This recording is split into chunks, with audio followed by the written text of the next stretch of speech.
Hello everyone, how are you doing? This is MD Tech here with another quick tutorial. In today's tutorial, I'm going to show you how to turn on or off the Talkback Verbosity setting that would speak the number of list items on the screen. So this should hopefully be a pretty straightforward process here, guys. And without further ado, let's go ahead and jump right into it. All you have to do is swipe up on your home screen and select the Setting Gear button. And then you want to scroll down and select the Accessibility tile.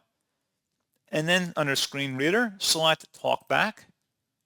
And then underneath Options, select the Settings button. Under Audio, select Verbosity.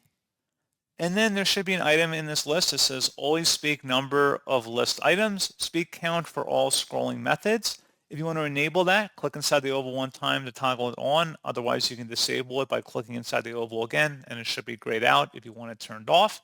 So pretty straightforward process on that, guys. And as always, thank you for watching. I do hope that I was able to help you out, and I do look forward to catching you all in the next tutorial. Goodbye.